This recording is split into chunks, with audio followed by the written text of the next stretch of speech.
के दिन यदि कृतिका नक्षत्र पड़ जाए और इस दिन रसोई के सामान का दान किया जावे, जिन चीज़ों की जरूरत रसोई में पड़ती है, बेलन है, चकला है, पारात है, पानी का पात्र है,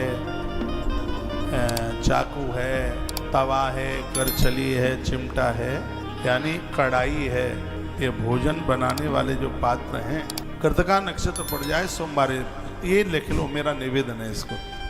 और मैं लिखने के लिए बोल रहा हूँ तो बात ज़्यादा मजबूत है। सोमवार के दिन कृतिका नक्षत्र पड़ जाए और उस दिन रसोई में भोजन बनाने वाले पात्रों का यदि दान कर दिया गया है, घोर गरीबी समाप्त हो जाएगी, घोर दरिद्रता समाप्त हो जाएगी, पैसा टिकेगा घर में, पैसा आवेगा घर में, सर्व प्रकार की समृद्धि होगी, वृद्धि होगी, ऐसा श्री शिव महापुराण में लिखा है। और मैं इसके लिए श्लोक भी आपके बीच में बोले देता हूँ। महादरिद्र समनम सर्व संपत्ति करम भवेत।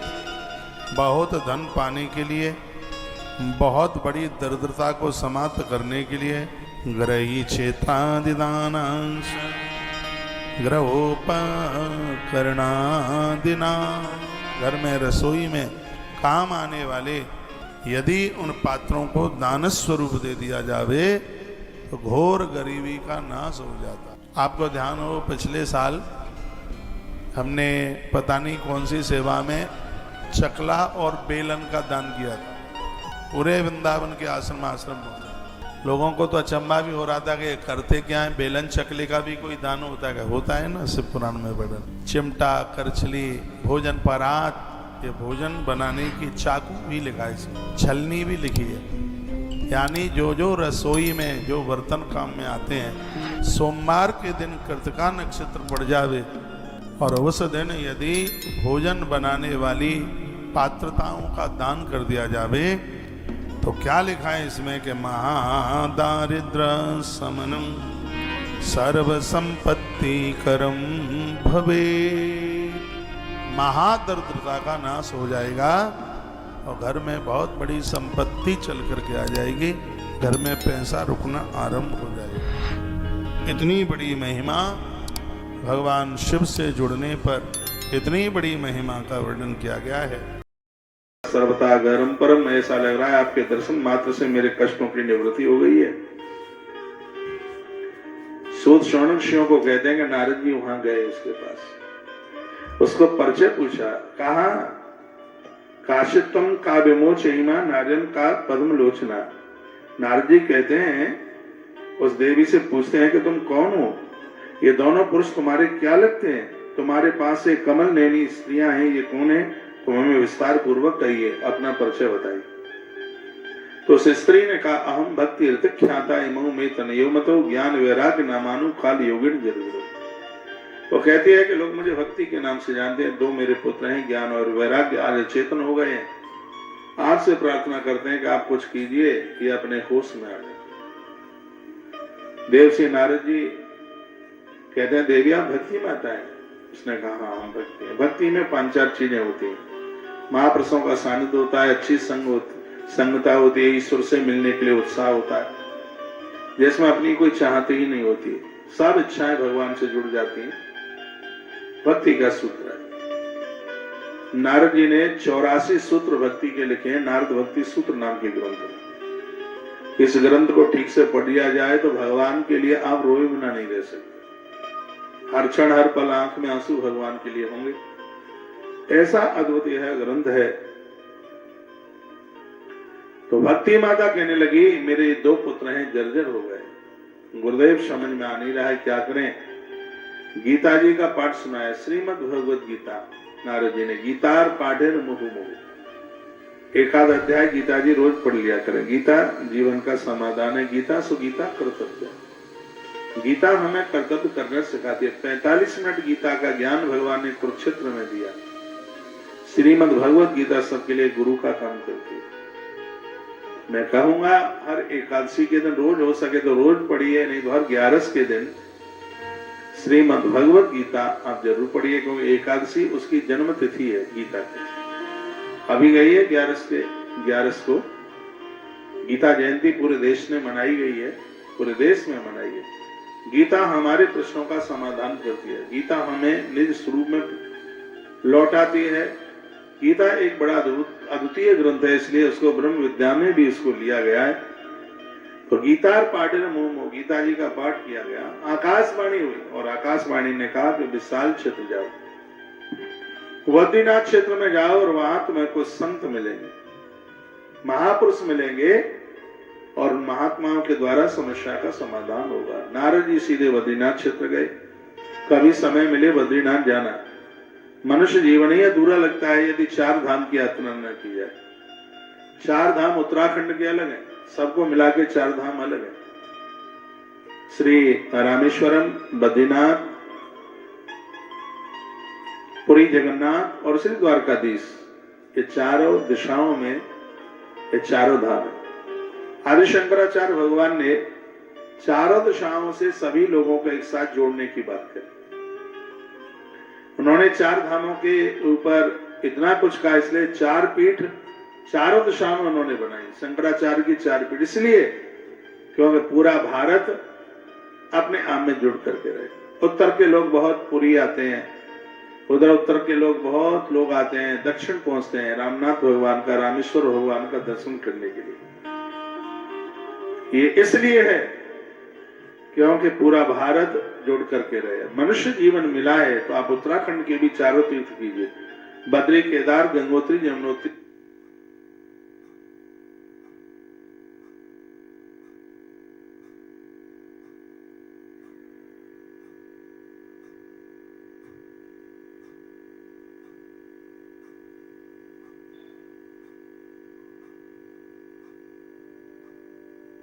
राम रोसे पाप के सो जराई,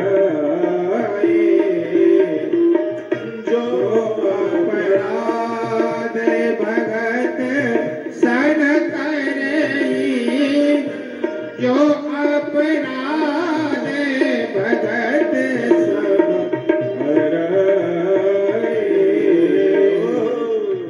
राम रोसे पाप के सो जराई, राम रोसे पाप के सो जराई।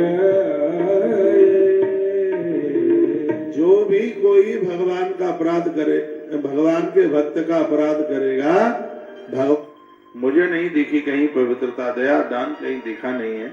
उदरम मृडो जीवा वरा का कूट भाषण।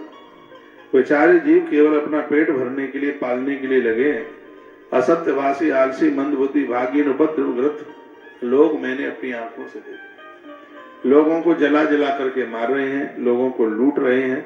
मंदा सुमंद मतयो मदभाग्या युपत्कृता, ऐसे लोगों को मैंने देखा। पाखंड नृता संतो वृत्ता सपरिग्रह, पाखंडियों की कोई कमी नहीं। दुनिया भर का संग्रह करने वाले लोग अपने आप को त्यागी कहते हैं। ऐसे लोगों को मैंने अपनी आंखों से देखा। न योगी नैव सिद्धोवा, न ज्ञानी सत्क्रियो नरा, कामन्य के सूल्य न समभंति कलह भैया। मैंने ऐसे लोगों को इस कलयुग में देखा। इस कलयुग में मैंने अपने आंखों से देखा, न योगी, न सिद्ध, न ज्ञानी, न कोई सदकर्म करने वाला। अपने सौंदर्य के लिए केसों को लंबे लंबे करने वाला, स्त्रियां केसों को कटाने वाली, पुरुषों के कपड़े नारियां और नारियां पुरुषों के कपड़े पहनेंगी। वर्णन किया इस कलयुग में सभी देशवासी बाजारों में अन्न बेचने लगेंगे, जो कि और युगों में नहीं था। और युगों में पका हुआ अन्न बाजार में नहीं मिलता। आप में भी कुछ पुराने जीवन के एक ढलती हुई उम्र की माताएं, दादा लोग बैठे हों तो वो मेरी बात सुन पाएंगे। पहले मेले ठेलों में जाया जाता था तो घर से पूड़ियां बना के, मीठी पूड़ी, हलौनी पूड़ी, बेसन वाली पूड़ी और तमाम चीजें बनाकर लेके जाते थे। क्यों? क्योंकि बाजार में पके हुए अन्न को बेचना शुभ नहीं माना गया। सब लोगों की अपनी अपनी थिंग, अपनी अपनी सोच, जो भागवत में लिखा है हम लोग उस सूत्र पर चल रहे हैं। इसलिए तुलसीवन आश्रम में ठहरने वाले लोगों से किसी से भी भोजन का पैसा नहीं लिया जाता। इसलिए नहीं लिया जाता क्यों? भागवत कहती है कि अन्न को बेचना बिल्कुल शुभ नहीं है। बहुत तमाम चीजें हैं व्यापार के लिए, बहुत चीजें हैं। अन्न बेचने को शुभ नहीं माना गया, कलयुग में इसको दोष बताया गया। कहा कलयुग में अन्न बेचा जाएगा, स्पष्ट लिखा हुआ है, कलयुग की स्थिति यह होगी। और इतना ही नहीं, तरुणी प्रभुता गेहे श्याल को बुद्धिदाय का कन्या विकर्णियों लोभा दंपति नाम च कलकनम। कलयुग में बेटियों का विक्रय हुआ, बेटियों को बेचा जाएगा, पैसों से बेटियां खरीदी जाएंगी। अभी तो देखिए क्या क्या होने वाला है। कलयुग में अपने भाई की नहीं चलेगी बिल्कुल, घर वाली की भाई को पूछ के ही सब काम होगा। वो तो हो ही रहा है, घर वाली के भाई को पूछना पड़ेगा कि प्लॉट कितने बाई कितने का लेना है, कौन सी गली में लेना है, कहां लेना है। पैसे बना करके नहीं रखोगे तो उसकी बहन तुम्हें ठीक से जीने भी नहीं देगी। पति का कितना भी लाड मिले, कितना भी दुलार मिले, लेकिन बहनें अपने भाई की बुराई नहीं सुन सकती कभी भी। उधर तो उनको ढल करके रहना ही है। कलयुग में ऐसा ही होगा। तरुणी प्रवतागे, इस कलयुग में बूढ़ी माताओं की एक नहीं चलेगी, जवान नारी की चलेगी घर में, जिसके शरीर में भी जवानी और जवान में भी जवानी हो, जिसकी जो खूब मुंह चले जीभ चले। तरुणी प्रवतागे है, वृद्धों की नहीं चलेगी, घर में युवा नारी की चलेगी। श्याल को बुद्धिदाय का, पत्नी का भाई बुद्धि का परामर्श दाता हुआ, कन्या विक्रयणो। कलयुग में बेटी बेची जाएंगी। लोभान दंपति नाम च कलकनम, लोभ से लोग कन्या विक्रय करेंगे। स्त्री पुरुष में कलह मचा रहेगा। घर वाली FIR करेगी, घर वाला भी पीछे नहीं रहेगा, दोनों में खूब झगड़े होंगे। ये कलयुग के दोषों का वर्णन किया। आश्रमा यवनी युद्धा तीर्थानी सरस्ता था, महात्माओं के आश्रम तीर्थ और नदियां, इनके ऊपर अन्यायियों का अधिकार हो जाएगा। उन दुष्टों ने बहुत से देवालय भी नष्ट कर दिए होंगे। इस समय यहाँ न कोई योगी, न सिद्ध, न ज्ञानी, न सत्कर्मी, सारे साधन समय कल रूप दावानल में जल करके भस्म। इस कलयुग में सभी देशवासी बाजारों में अन्न, ब्राह्मण लोग पैसा लेकर वेद पढ़ाएंगे और स्त्रियां वेश्यावृत्ति से निर्वाह करने लगेंगी। कामिन्या के सुलन्य समवंती कला दिए। घरों में बहुत झगड़े होंगे, बहुत लड़ाइयां होंगी। इस तरह कलयुग के दोष देखता और पृथ्वी पर विचरण करता हुआ मैं यमुना के किनारे से वृंदावन आया। मैंने वहां भक्ति माता को रुदन करते हुए देखा। उसके दोनों पुत्र बेचारे बेहोश पड़े हुए थे। तब उस स्त्री ने मेरे लिए आवाज लगाई, कहा वो साधु क्षण तिष्ठा, महात्मा एक क्षण के लिए रुक जा। मैं उसके पास गया, मैंने उससे परिचय पूछा तो उसने कहा हम भक्ति ख्याता हेमऊ में तनयो मतयो, मैं भक्ति हूँ और ये दोनों पुत्र हैं मेरे, जो कलकाल के दोष की वजह से बूढ़े हो गए हैं। आपसे प्रार्थना है कि इनका कल्याण कर दीजिए। मैंने सब कुछ उपाय किए, संभवतः सफलता नहीं मिली तो आकाशवाणी हुई कि बद्रीनाथ क्षेत्र चले जाओ। मैं इधर चल करके आ गया हूं और आपसे मुलाकात हुई है। आपसे मिलकर के हमें अच्छा लग रहा है। आपसे ये बंद हो गए।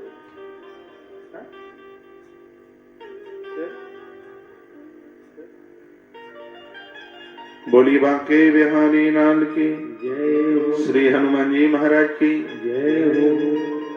वृंदावन के पास से निकलता हुआ मैं आया तो धन्यम वृंदावनम तेना भक्ति नृत्य। उस वृंदावन में भक्ति माता तो युवा थी, लेकिन उसके बच्चे बूढ़े थे। आपसे मुलाकात हुई है। जीव का कल्याण कैसे होगा, ये परम साधन है सनत कुमार ऋषियों। आपसे हम पूछना चाहते हैं तो तत्फलम लभते सम्यक कलौ केशव कीर्तना। जिंदगी भर इस सूत्र को याद में रखना। क्या है? यत् फलम नास्ति तपसा न योगेन समाधिना तत्फलम लभते सम्यक कलौ केशव कीर्तना। इस कलयुग में शीघ्र ही भगवत कृपा के लिए यदि कुछ है तो वह भगवत नाम संकीर्तन, भगवान के नाम का कीर्तन है। इसमें नाम जप की बड़ी महिमा है। किसी अच्छे से गुरु से मिलिए, उनके चरणों में बैठकर उनसे मंत्र लीजिए और प्रत्येक दिन उस मंत्र की साधना कीजिए। एक बात मैं और निवेदन करूंगा, मनुष्य जीवन धारण करके और आप नित्य भगवत जप नहीं कर रहे हैं तो आप अपनी जिंदगी के साथ बहुत बड़ा अन्याय कर रहे हैं। जो फांसी लगा करके मरा है वो छोटा वाला आत्महत्यारा है। मनुष्य जीवन धारण करके जो भगवान का भजन न करे सबसे बड़ा आत्महत्यारा हुआ है। कोटिम तत्ता मनिम स्मरे, हमारे ग्रंथ कहते हैं 100 काम करने से पहले भोजन करो, लेकिन उससे भी पहले 1000 काम करने से पहले स्नान करो, उससे भी पहले 1,00,000 काम करने से पहले दान करो 2, और करोड़ काम करने से पहले भगवान का स्मरण करो, ठाकुर जी का नाम लो। एक आध हजारों बार वैसे राम राम आप जपेंगे, उससे जितना पुण्य मिलेगा एक गुरु मंत्र का है एक बार उच्चारण करने से उतने फल की प्राप्ति हो जाए। यदि भजन में कोई विधि आ गई, उसको यदि श्रद्धा के साथ किया गया है तो उसके परिणाम शीघ्र ही घोषित होते हैं। अयम तो युग धर्मो ये वर्तते कसदूषणम अतस्त पुंडरी काचा सहते निकटस्थता। इस कलयुग का, इस युग का स्वभाव है, इसमें किसी का दोष नहीं। इसी से पुंडरी काक्ष भगवान बहुत समीप रहते हुए भी ये सब सह रहे, कष्ट सह रहे। भगवान नजदीक है कलयुग में, और युगों में इतने जल्दी भगवान नहीं मिलते थे जितना कि कलयुग में जितने जल्दी मिल जाते हैं। आप कहोगे मिल क्यों नहीं रहे? आप संसार को भूल नहीं रहे, इसलिए क्रोध को दूर नहीं कर रहे, काम को दूर नहीं कर रहे, लोभ को दूर नहीं कर रहे। इसलिए भगवान हमारे और आपके करीब नजदीक होते हुए भी उसकी कृपा का हम लाभ ले नहीं पा रहे। और भक्ति माता कहते सुरस्य तुम्हें धन्यो श्रीमद् भाग्येन समागता साधु नाम दर्शनम लोके सर्व सिद्धि करम परम। भक्ति ने मुझे कहा था कि धन्य धन्य हो तुम, मेरा बड़ा सौभाग्य है आपका समागम हुआ। संसार में साधुओं का दर्शन बहुत ज्यादा दुर्लभ है और सिद्धियों को देने वाला है। महात्माओं का दर्शन सिद्धियों को देने वाला है। साधुओं के दर्शन से सिद्धियां मिलती हैं। देवश्री नारद जी रो पड़े, मुझे आप महापुरुषों का दर्शन हुआ है, कैसे उद्धार आत्मकल्याण हो, ज्ञान वैराग्य भक्ति के दोनों बच्चे खड़े हों, इसके लिए कोई साधन बताइए। तब सनत कुमारों ने कहा कि हम तुम्हें श्रीमद् भागवत जी की कथा सुनाएंगे। और वह भागवत का आयोजन हरिद्वार में हुआ। प्रमुख जजमान के रूप में देवश्री नारद जी बैठे।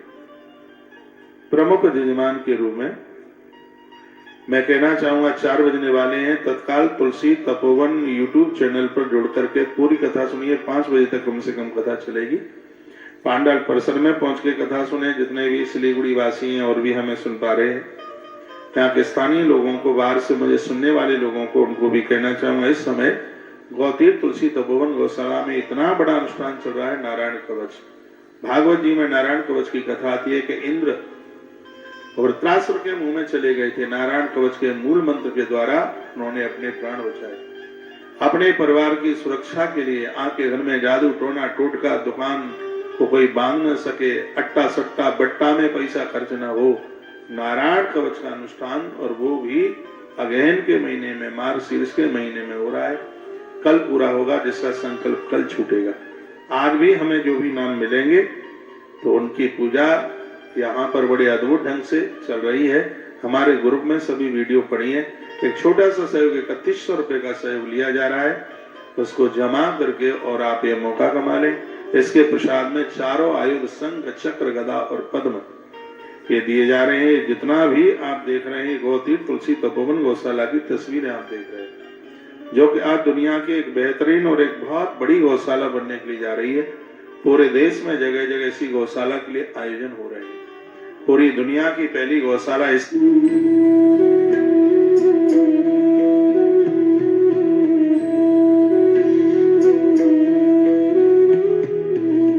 केमिकल्स हटाइए। नीम, हल्दी, चंदन, एलोवेरा, मंचिष्ट, पाम व कोकोनट ऑयल आदि से निर्मित पतंजलि बाथ सोप अपनाइए।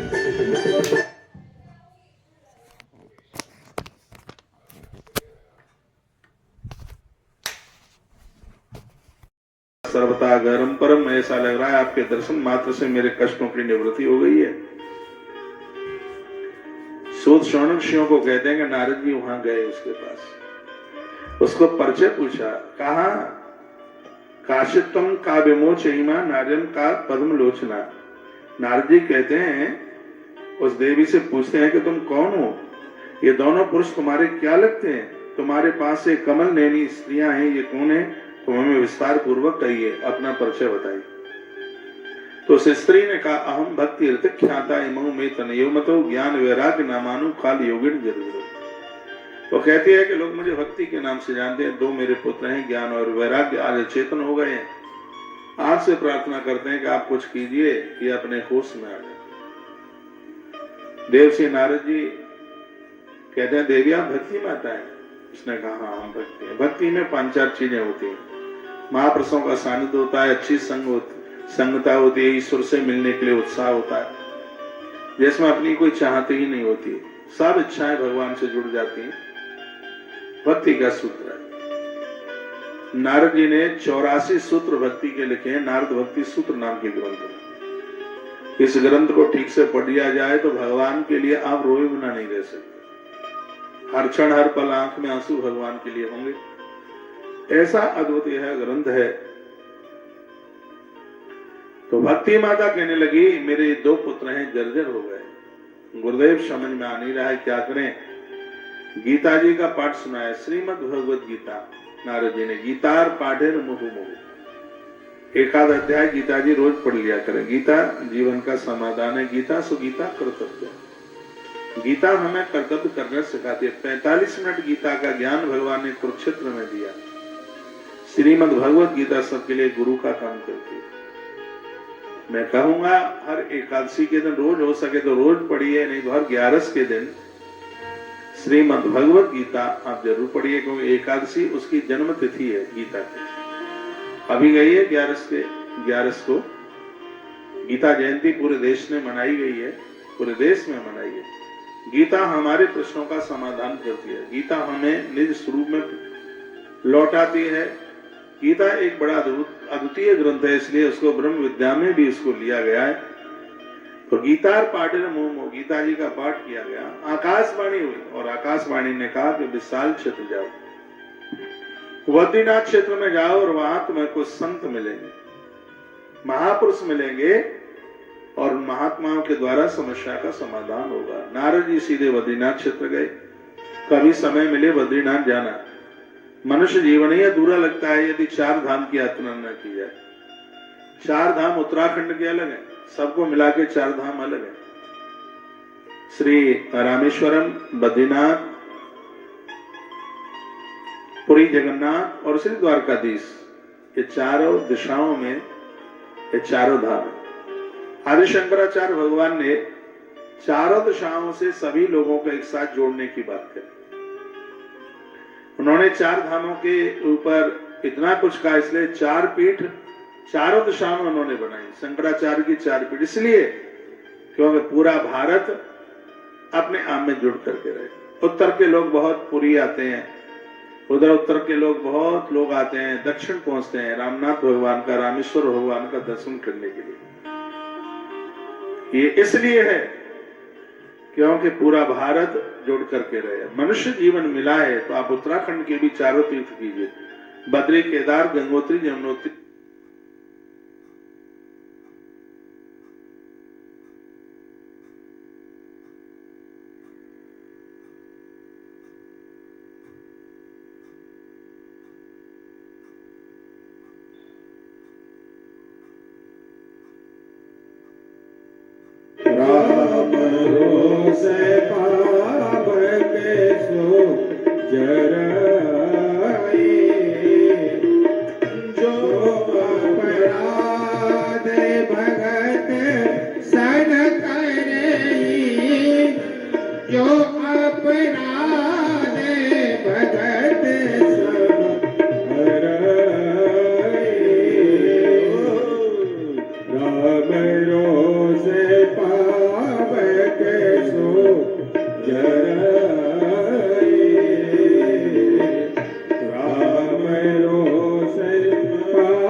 जो भी कोई भगवान का अपराध करे, भगवान के भक्त का अपराध करेगा, मुझे नहीं दिखी कहीं पवित्रता, दया, दान कहीं दिखा नहीं है। उदरम मृडो जीवा वरा का कूट भाषण। बेचारे जीव केवल अपना पेट भरने के लिए, पालने के लिए लगे हैं। असत्यवासी, आलसी, मंदबुद्धि, भागीन, उपद्रवग्रस्त लोग मैंने अपनी आंखों से देखे। लोगों को जला जला करके मार रहे हैं, लोगों को लूट रहे हैं। मंदा सुमंद मते मदभाग्या युपद्रुता, ऐसे लोगों को मैंने देखा। पाखंड नृता संतो वृत्ता सपरिग्रह, पाखंडियों की कोई कमी नहीं। दुनिया भर का संग्रह करने वाले लोग अपने आप को त्यागी कहते हैं। ऐसे लोगों को मैंने अपनी आंखों से देखा। न योगी नैव सिद्धो वा न ज्ञानी सत्क्रियो नरा, कामन्य के सूल्य समभंति कलह भैया। मैंने ऐसे लोगों को इस कलयुग में देखा। इस कलयुग में मैंने अपने आंखों से देखा, न योगी, न सिद्ध, न ज्ञानी, न कोई सत्कर्म करने वाला। अपने सौंदर्य के लिए केसों को लंबे लंबे करने वाला, स्त्रियां केसों को कटाने वाली, पुरुषों के कपड़े नारियां, और नारियां पुरुषों के कपड़े पहनेंगी। वर्णन क्या इस कलयुग में सभी देशवासी बाजारों में अन्न बेचने लगेंगे, जो कि और युगों में नहीं था। और युगों में पका हुआ अन्न बाजार में नहीं मिलता। आप में भी कुछ पुराने जीवन के एक ढलती हुई उम्र की माताएं, दादा लोग बैठे हो तो वो मेरी बात सुन पाएंगे। पैसे पहले मेले ठेलों में जाया जाता था तो घर से पूड़ियां बना के, मीठी पूड़ी, हलौनी पूड़ी, बेसन वाली पूड़ी और तमाम चीजें बनाकर लेके जाते थे। क्यों? क्योंकि बाजार में पके हुए अन्न को बेचना शुभ नहीं माना गया। सब लोगों की अपनी अपनी थिंग, अपनी अपनी सोच, जो भागवत में लिखा है हम लोग उस सूत्र पर चल रहे हैं। इसलिए तुलसीवन आश्रम में ठहरने वाले लोगों से किसी से भी भोजन का पैसा नहीं लिया जाता। इसलिए नहीं लिया जाता क्यों? भागवत कहती है कि अन्न को बेचना बिल्कुल शुभ नहीं है। बहुत तमाम चीजें हैं व्यापार के लिए, बहुत चीजें हैं। अन्न बेचने को शुभ नहीं माना गया। कलयुग में इसको दोष बताया गया। कहा कलयुग में अन्न बेचा जाएगा, स्पष्ट लिखा हुआ है। कलयुग की स्थिति यह होगी। और इतना ही नहीं, तरुणी प्रवता गेहे श्याल को बुद्धिदायक, कन्या विकर्णियो लोभा दंपति नाम चतुरकनम। कलयुग में बेटियों का विक्रय हुआ, बेटियों को बेचा जाएगा, पैसों से बेटियां खरीदी जाएंगी। अभी तो देखिए क्या क्या होने वाला है। कलयुग में अपने भाई की नहीं चलेगी बिल्कुल, घर वाली की भाई को पूछ के ही सब काम होगा। वो तो हो ही रहा है। घर वाली के भाई को पूछना पड़ेगा कि प्लॉट कितने बाई कितने का लेना है, कौन सी गली में लेना है, कहां लेना है। पैसे बना करके नहीं रखोगे तो उसकी बहन तुम्हें ठीक से जीने भी नहीं देगी। पति का कितना भी लाड मिले, कितना भी दुलार मिले, लेकिन बहनें अपने भाई की बुराई नहीं सुन सकती कभी भी। उधर तो उनको ढल करके रहना ही है। कलयुग में ऐसा ही होगा। तरुणी प्रवतागे, इस कलयुग में बूढ़ी माताओं की एक नहीं चलेगी, जवान नारी की चलेगी घर में, जिसके शरीर में भी जवानी और जवान में भी जवानी हो, जिसके जो खूब मुंह चले, जीभ चले। तरुणी प्रवतागे है, वृद्धों की नहीं चलेगी। घर में युवा नारी की चलेगी। श्याल को बुद्धिदायक, पत्नी का भाई बुद्धि का परामर्श दाता हुआ, कन्या विक्रय। कलयुग में बेटी बेची जाएंगी। लोभान दंपति नाम कलकनन, लोभ से लोग कन्या विक्रय करेंगे। स्त्री पुरुष में कलह मचा रहेगा। घर वाली FIR करेगी, घर वाला भी पीछे नहीं रहेगा। दोनों में खूब झगड़े होंगे। ये कलयुग के दोषों का वर्णन किया। आश्रमा यवनी रुद्धा तीर्थानी सरस्ता था। महात्माओं के आश्रम, तीर्थ और नदियां, इनके ऊपर अन्यायियों का अधिकार हो जाएगा। उन दुष्टों ने बहुत से देवालय भी नष्ट कर दिए होंगे। इस समय यहाँ न कोई योगी, न सिद्ध, न ज्ञानी, न सत्कर्मी, सारे साधन समय का रूप दावानल में जल करके भस्म।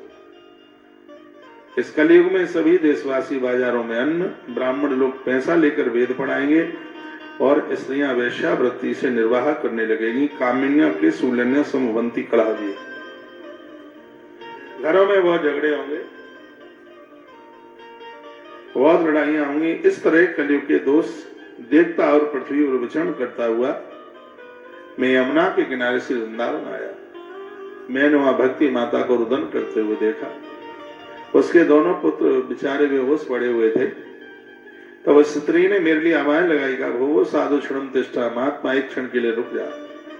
मैं उसके पास गया, मैंने उससे परिचय पूछा तो उसने कहा हम भक्ति ख्याता हेमऊ में तनयो मतयो, मैं भक्ति हूँ और ये दोनों पुत्र हैं मेरे जो कलकाल के दोष की वजह से बूढ़े हो गए हैं। आपसे प्रार्थना है कि इनका कल्याण कर दीजिए। मैंने सब कुछ उपाय किए, संभवतः सफलता नहीं मिली तो आकाशवाणी हुई कि बद्रीनाथ क्षेत्र चले जाओ। मैं इधर चल करके आ गया हूं और आज से मुलाकात हुई है। आपसे मिलकर के हमें अच्छा लग रहा है। आपसे ये बंद हो गए।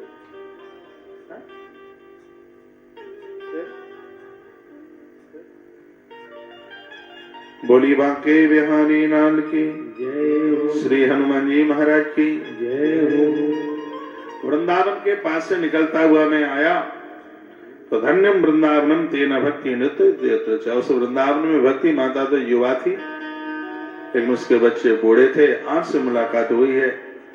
जीव का कल्याण कैसे होगा, यह परम साधन है। सनत कुमार ऋषियों, आपसे हम पूछना चाहते हैं तो तत्फलम लभते सम्यक कलौ केशव कीर्तना। जिंदगी भर इस सूत्र को याद में रखना।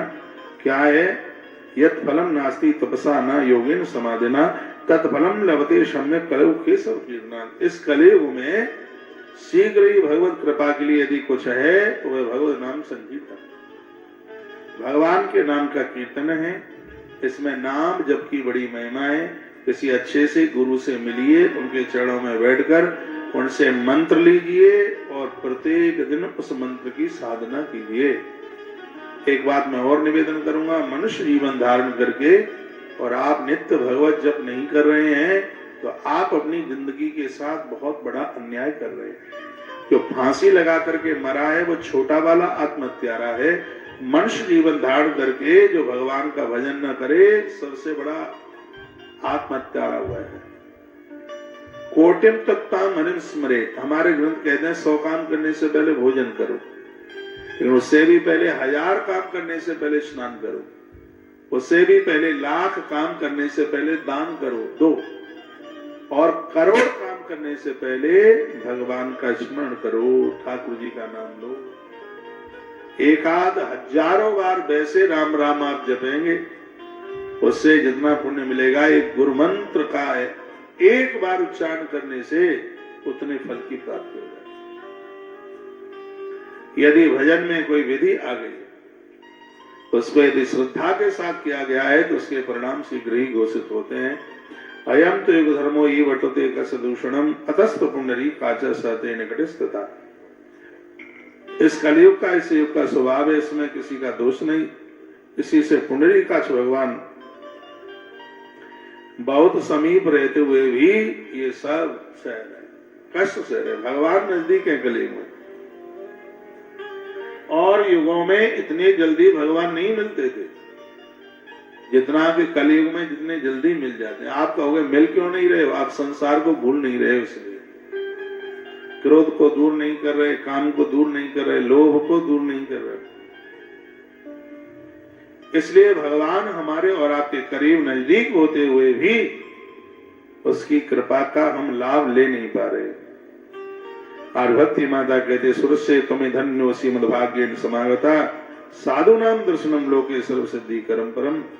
भक्ति ने मुझे कहा था कि धन्य धन्य हो तुम, मेरा बड़ा सौभाग्य है आपका समागम हुआ। संसार में साधुओं का दर्शन बहुत ज्यादा दुर्लभ है और सिद्धियों को देने वाला है। महात्माओं का दर्शन सिद्धियों को देने वाला है। साधुओं के दर्शन से सिद्धियां मिलती हैं। देवश्री नारद जी रो पड़े, मुझे आप महापुरुषों का दर्शन हुआ है, कैसे उद्धार आत्मकल्याण हो, ज्ञान वैराग्य भक्ति के दोनों बच्चे खड़े हों, इसके लिए कोई साधन बताइए। तब सनत कुमारों ने कहा कि हम तुम्हें श्रीमद् भागवत जी की कथा सुनाएंगे। और वह भागवत का आयोजन हरिद्वार में हुआ। प्रमुख जजमान के रूप में देवश्री नारद जी बैठे। प्रमुख जजमान के रूप में मैं कहना चाहूंगा 4 बजने वाले हैं। तत्काल तुलसी तपोवन यूट्यूब चैनल पर जुड़ करके पूरी कथा सुनिए। 5 बजे तक कम से कम कथा चलेगी। पांडाल परिसर में पहुंच के कथा सुने। जितने भी सिलीगुड़ी वासी हैं और भी हमें सुन पा रहे हैं, यहाँ के स्थानीय लोगों को, बाहर से मुझे सुनने वाले लोगों को, उनको भी कहना चाहूंगा, इस समय गौतीर्थ तुलसी तपोवन गौशाला में इतना बड़ा अनुष्ठान चल रहा है नारायण कवच।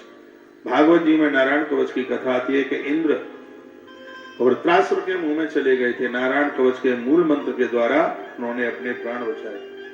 अपने परिवार की सुरक्षा के लिए आपके घर में जादू टोना टोटका, दुकान को कोई बांध न सके, अट्टा सट्टा बट्टा में पैसा खर्च न हो, नारायण कवच का अनुष्ठान, और वो भी अगहन के महीने में, मार्गशीर्ष के महीने में हो रहा है। कल पूरा होगा, जिसका संकल्प कल छूटेगा। आज भी हमें जो भी नाम मिलेंगे तो उनकी पूजा यहाँ पर बड़े अद्भुत ढंग से चल रही है। हमारे ग्रुप में सभी वीडियो पड़ी है। एक छोटा सा सहयोग 3100 रुपए का सहयोग लिया जा रहा है, उसको जमा करके और आप ये मौका कमा लें। इसके प्रसाद में चारों आयुध, शंख, चक्र, गदा और पद्म ये दिए जा रहे हैं। जितना भी आप देख रहे हैं गौतीर्थ तुलसी तपोवन गौशाला की तस्वीरें आप देख रहे हैं, जो कि आज दुनिया की एक बेहतरीन और एक बहुत बड़ी गौशाला बनने के लिए जा रही है। पूरे देश में जगह जगह ऐसी गौशाला के लिए आयोजन हो रहे हैं।